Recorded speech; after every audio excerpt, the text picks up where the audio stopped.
I think people associate fall with a lot of things. There's back to school, the leaves changing color, there's sweater weather, But for me, I associate fall being the time for really good conversations about really good books, because fall is the busy season for literary festivals. These are spaces that bring people together to talk about books and have conversations that really speak to the moment. I'm Elamin Abdelmahmoud. This show is called Commotion. And to talk about why literary festivals matter, Leslie Hertig is here. She's the artistic director of the Vancouver Writers Festival, which wrapped a few weeks ago. And Stephanie Domey runs the Afterwards Literary Festival in Halifax, which is on right now. Hello, both of you.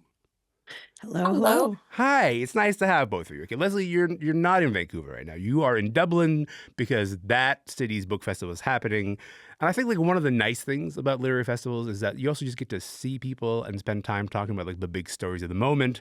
And I got to ask you to that end about the chatter about Margaret Atwood's memoir, because it came out yesterday. It's a really big deal. Why is this memoir a big deal? It is true. I've been asked about it a couple times already, and I just arrived last night. I think it's a big deal because she is our best known writer from Canada. She's won the Booker Prize twice. Her work has been adapted into film, television, opera, and etc. And she happens to have written that little book called Handmaid's Tale that That's right. seems to have captured the imagination of a lot of people. That book, by the way, turning 40 this year. What are people saying about the memoir, Leslie? Well, everyone's excited to see what's in there, and Yeah. and I think they know that it'll be more than just Canlit, Hmm. because of her breadth of storytelling and range. So they're looking for a little gossip, I think, but also just looking to hear what she thinks about where the world's at right now. 100%. Steffi, let me go to you. Your festival is underway Mm. right now in Halifax. How are people feeling about this moment of Margaret Atwood, the idea that this memoir just came out? So far, I'm not hearing a lot of chatter about it, to be honest, but I do expect it to be lighting up the festival Yeah, HQ suite later tonight.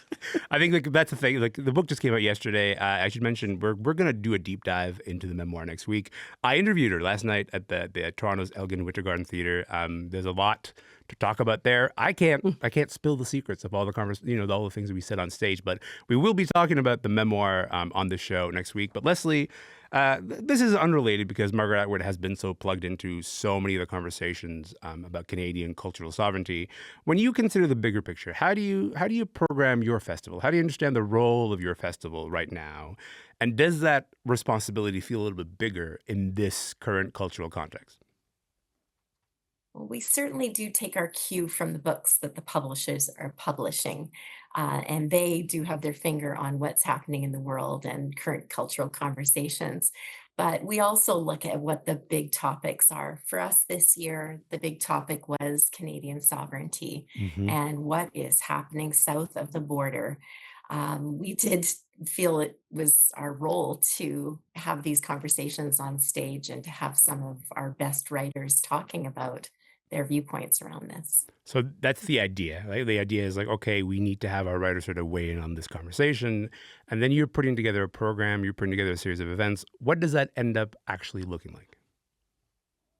Well, it ends up looking like some conversations on stage with people who don't necessarily agree on a topic. And that's one of the wonderful things about literary festivals.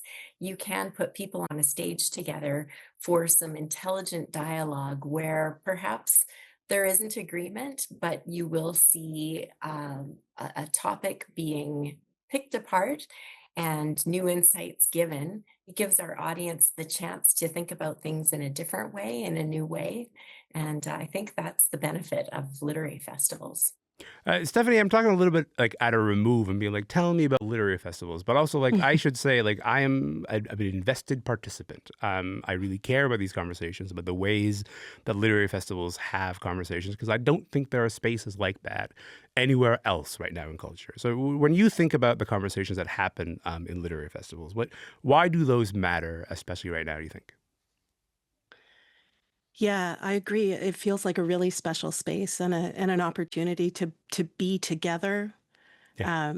and to hold disparate ideas and points of view, and to talk them through and really wrestle with them.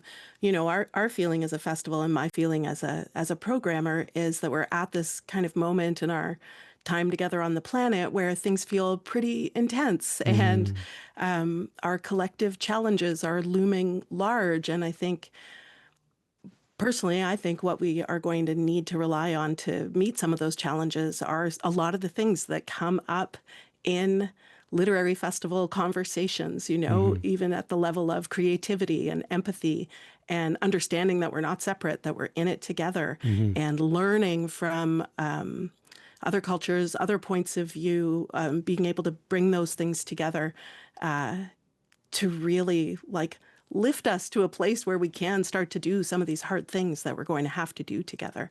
That served against a backdrop of some entertainment and some, escape, but also just those moments to be together and to really engage deeply with each other and with ideas, I think are so, so vital. I'll tell you what I struggle with is so Leslie, this year was my 4th year at your festival in a row, and I really treasure the Vancouver Artists Festival. But one thing I always sort of walk away from every festival I go to is maybe this Pollyannish idea of saying, hey, these are the conversations that matter and these are the ways to have them. And then I'm kind of plucked back into the real world outside of the festival. And I always wonder if the conversations in the festival end up moving the dial in a way, end up making a real difference in the world in terms of how people have the hard conversations that they're maybe not having, but maybe they do at the festival, and then that lesson doesn't end up importing outside. So do you feel like the conversations that are had at literary festivals end up impacting the real world in any way? I do feel that they do. I mean, we do have a small impact in the moment. As Stephanie said, it's about community and getting people together. Yeah. A good literary festival is going to have a wide variety of authors presenting a broad range of books and ideas. But at the end of the day, storytelling is a mechanism by which we are able to empathize with one another. And if just a few thousand of us can go and watch something like that, listen to something like that, we're going to be energized coming out of it. And it's going to give us a renewed sense that we have to move into this world and teach others to speak this way, help others to hear different viewpoints. It's energizing. So I do think it does move the needle in that way. Maybe literary festivals need to be broadcast across the world to all people on our public radio stations. Maybe that's a way to get it into more people's minds. But I do believe it does move the needle. I'm going to walk out of the studio and go pitch that to every executive in this building immediately after this. Go ahead, Stephanie. What were you going to say? Well, I just want to push back against this idea that literary festivals are not part of the real world. Fair enough. Tell me. Yes. It's a particular moment in time, perhaps, that we're bringing writers and readers together, and these ideas are being exchanged. But that is part of our real world. It's not separate. It's a person is coming to an event at Afterwards or at the Vancouver Writers Festival or any of the dozens of incredible moments across the country where readers and writers are meeting, and they're having an experience that is part of their real life, and they're going to take that into their real life because they're not leaving their real life to come to us. They're traveling through that moment. I know it seems Pollyanna-ish and naive to say things like stories can save our lives, but I also know that that's literally true for me and for everybody I encounter at Afterwards. And so I don't think it's too lofty an idea to suggest that what happens at literary festivals actually does move the needle, because we're all experiencing these things and thinking about them and then bringing them out of the literary festival milieu into everything else we do. And the truth is, Stephanie, you caught me. I can't play a cynic very well.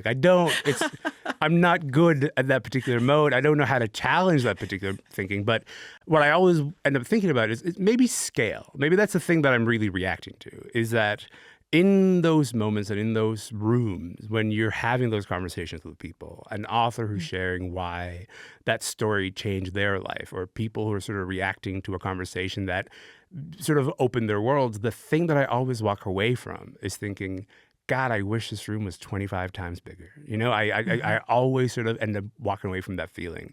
And so without descending into the cynic me, which I can tell you're not buying, how do you make that space bigger? How do we sort of make that little thing that is actually really beautiful? How do you sort of broaden its impact, do you think, Stephanie?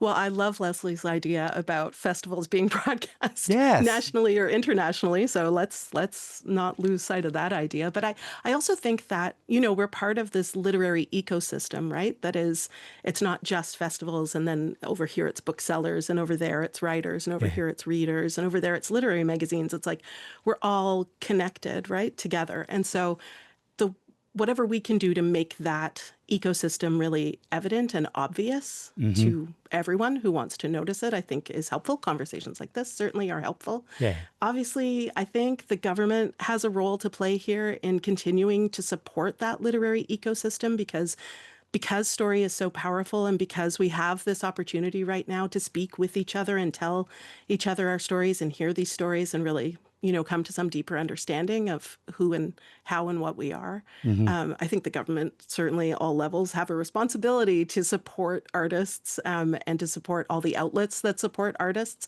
like booksellers and like literary festivals.